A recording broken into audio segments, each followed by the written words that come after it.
여러분 안녕하십니까. 6월 18일 새벽 저녁책입니다. 어제 오전 국회에서 김기현 국민의힘 대표연설이 있었습니다. 깜짝 놀랐습니다. 언론은 이 연설을 주목하지 않았습니다. 그러나 그 연설은 제가 아직 듣지 못했던 야당 대표의 포효였습니다. 이 김 대표는 저하고 함께 근무한 추억도 있는 분인데 정말 놀랐습니다. 이 김 대표는 문 정부의 실정을 조목조목 파헤쳤습니다. 소득주도 성장이 경제 폭망의 원인인 것과 K-방역을 자랑하면서 백신 확보를 못한 실정도 말했습니다. 이 친노조 반기업 정책이 일자리를 빼앗고 임대차 3법이 집값 폭등을 부른 것도 적시했습니다. 청년 세대의 일자리를 없애면서 국가 채무 천조 시대를 열어 이 빚까지 청년들에게 떠넘기는 폭정을 고발했습니다. 문 대통령의 터널이 끝이 보인다는 자화자찬과 희망 고문도 말했습니다. 당장 탈원전 정책을 폐기하라고 요구하기도 했습니다. 누구나 다 할 수 있는 말인 것 같지만 막상 그걸 연설로 소화하기는 정말 힘든 얘기입니다. 무엇보다도 여당은 김 대표가 대한민국이 586 운동권의 요새가 되어가고 있다며 한 말에 모골이 송연했을 것입니다. 20대 때 학생운동했다고 평생을 우려먹었다. 이 운동권 경력으로 30, 40대에 국회의원을 하더니 40, 50대가 되어 국가요직을 휩쓸었다. 그들에게는 태평성대도 이런 태평성대가 없다. 정말 모골이 송연하겠죠. 정신이 박힌 사람이라면 말입니다. 김 대표는 운동권 이력완장을 차고 온갖 불공정, 반칙, 특권의 과실을 따먹고 있는 자신들을 돌아보라며 힘겨워하는 청춘들 앞에서 부끄럽지 않느냐고 질타합니다. 결론은 이렇습니다. 문재인 정부와 민주당 그리고 586 운동권은 국가를 사유화하고 있다. 그는 상권분립과 법치주의가 무너진 현상으로 야당의 동의 없이 임명을 강행한 장관급 인사가 무려 33명이나 된다는 사실, 그리고 여당이 국회 상임위를 독식해서 날치기 처리와 기립 표기를 반복한 사실, 사법부 주요 인사를 친정권 성향의 인물들이 독식한 사실과 함께 당대표 출신이 국무총리와 법무부 장관을 맡고 그 국무총리를 마치면 다시 당대표를 하는 사실을 적시했습니다. 그와 함께 권력이 한명숙 뇌물 사건을 재심하겠다는 것과 최재형 감사원장을 보복 수사하는 것도 법치주의를 무너뜨리는 증거로 들었습니다. 이 권력에 충성하는 검사는 영전하고 법에 충성하는 검사는 좌천당한 인사를 꾸짖으면서 윤석열 전 총장을 직권남용으로 수사하겠다는 공수처를 두고는 야당을 수사하는 야수처라는 흉계가 드러났다고 비판했습니다. 그래서 내린 결론이 이렇습니다. 법치가 있어야 할 자리에 문치가 있을 뿐이다. 문치. 정말 정확한 지적입니다. 이 말이 문재인 정부의 실정을 상징하는 말이 되길 바랍니다. 법치 대신에 문치가 있다. 이 연설을 두고 저녁 YTN 뉴스에서는 당신은 민주화 때 뭘 했느냐 하는 일방적인 시청자 의견을 전하더군요. 저도 뉴스 앵커를 했습니다만 이것이 과연 공정 언론인가요?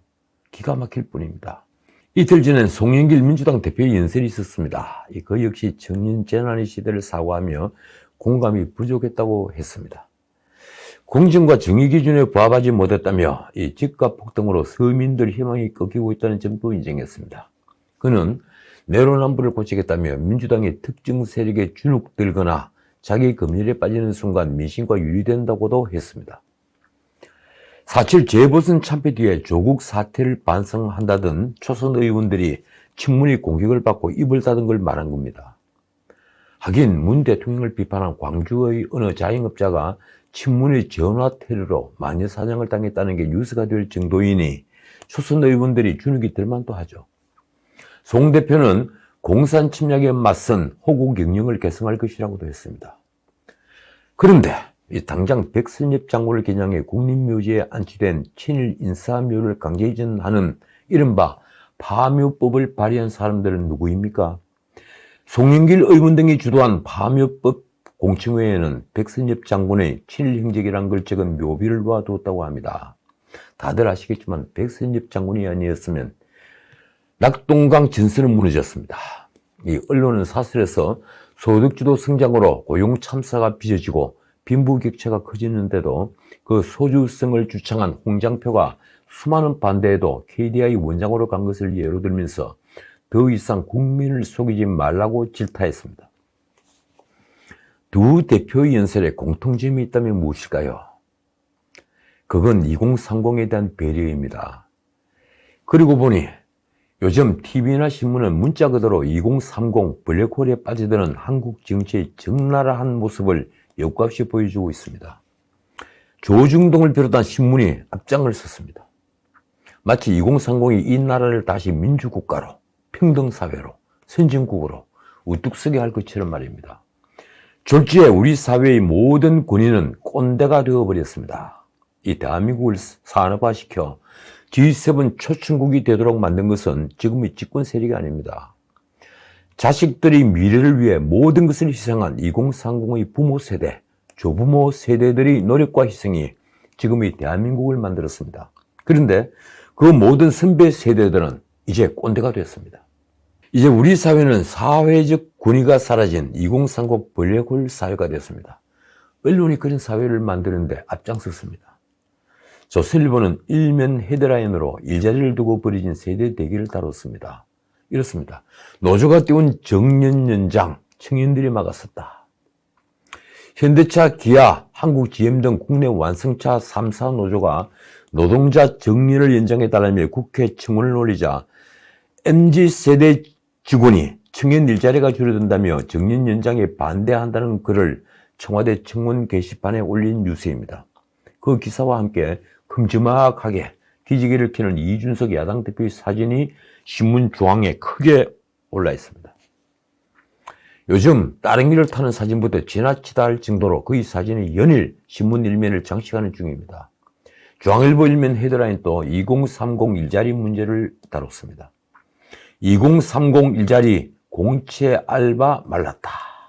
이 중소 중견기업뿐 아니라 경영사정이 비교적 좋은 500대 기업도 최근 신입 공채 채용을 크게 줄이는 데다가 코로나 여파로 소상공인 폐업이 늘고 무인 점포가 확대되면서 아르바이트 자리 구하기도 갈수록 어려워지고 있다는 보도입니다.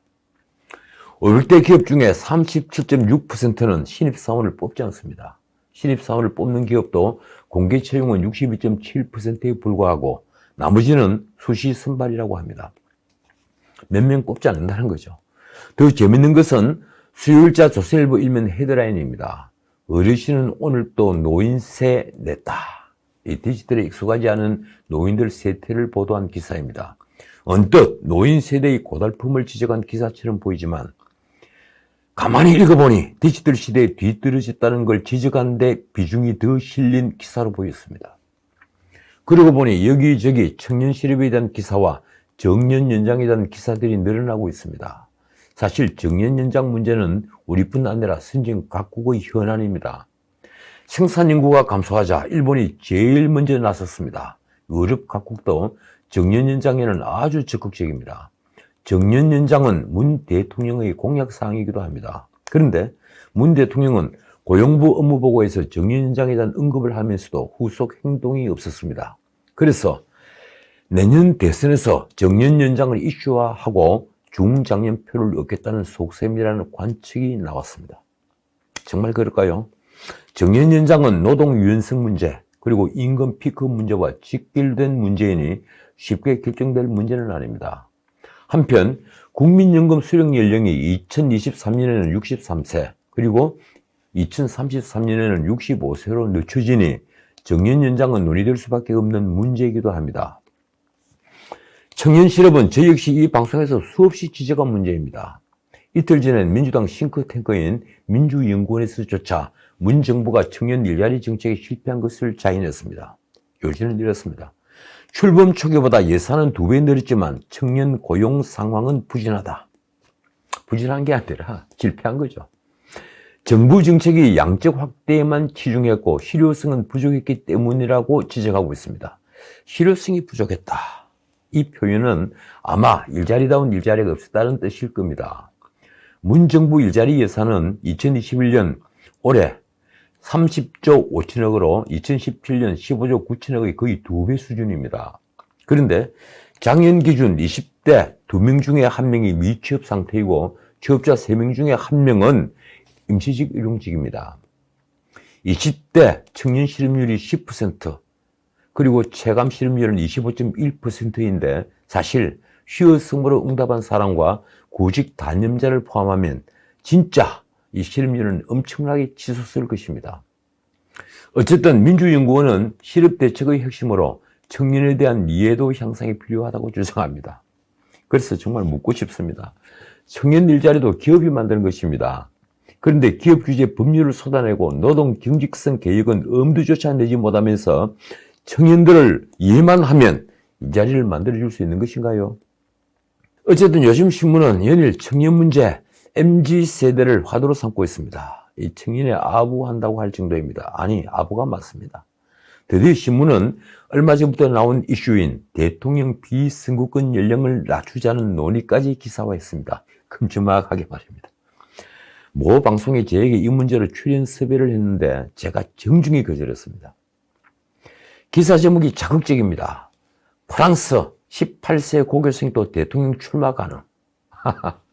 그러면서 문 대통령과 오찬을 한 오스트리아 쿠르츠 총리가 35살이라는 것을 부각했습니다. 쿠르츠 총리는 31살에 세계 최연소 국가 정상에 올랐다고 쓰고 있습니다. 다들 아시겠지만 오스트리아가 이혼 집중제 국가이며 인구 900만이죠. 그런 소국이라는 것을 신문은 쓰지 않았습니다. 심지어 이런 내용도 있습니다. 이 프랑스는 아예 나이 제한이 없어 18세 이상이면 대선 출마가 가능한데 이혼 집정부제인 독일의 경우 대통령 출마는 한국과 같이 40세 이상이다. 이건 엄청난 오류죠. 프랑스는 이혼 집정부제 국가입니다. 그러나 독일은 내각제입니다. 그걸 거꾸로 쓴 것입니다. 그 기사에는 마크롱 프랑스 대통령이 39살에 당선된 것과 코스타리카 칼로스 알바라도 대통령이 38살에 당선된 것도 예로 들었습니다. 하필이면 코스타리카까지 찾아가야 합니까?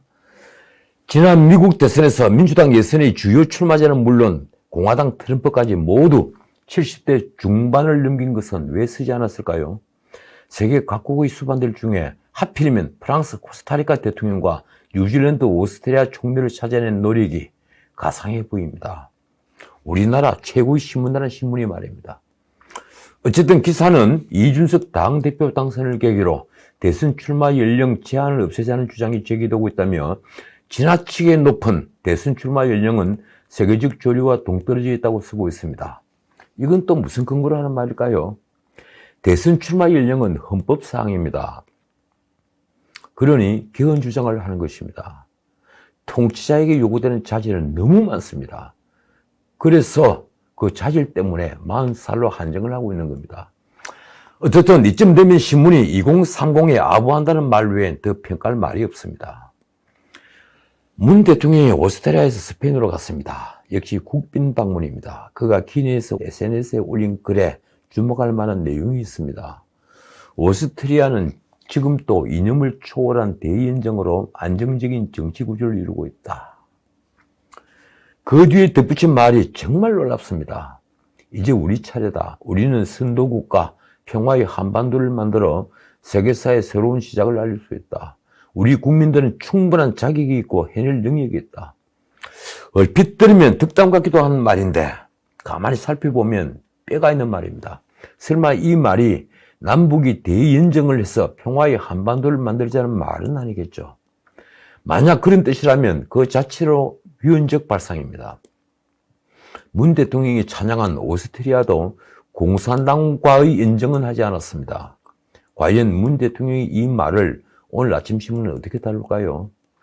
문 대통령은 스페인에 가서 전략적 동반자 관계를 맺었습니다. 이 전략적 동반자 관계가 너무 흔하다 보니 식상한 느낌마저 듭니다. 그런데 저에겐 이번에도 김정숙 여사의 의상이 눈길을 끌었습니다.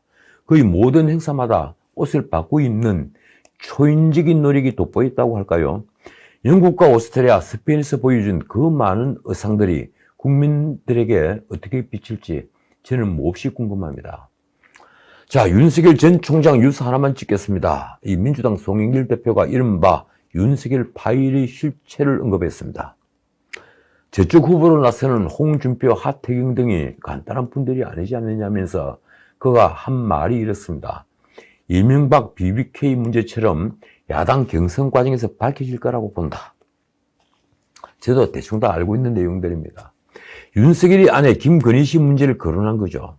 그래서 쉽게 야당의 입당을 못할 것으로 예측했습니다. 서울중앙지검이 이 윤석열 파일을 계속 수사 중이라는데 이 처가의 도이치모터스 주가 조작 1억을 수사하던 수사관이 별건 수사를 했다는 항의를 받고 전격 교체되는 일이 벌어졌다는 보도도 나왔습니다. 무슨 별건 수사를 했을까요?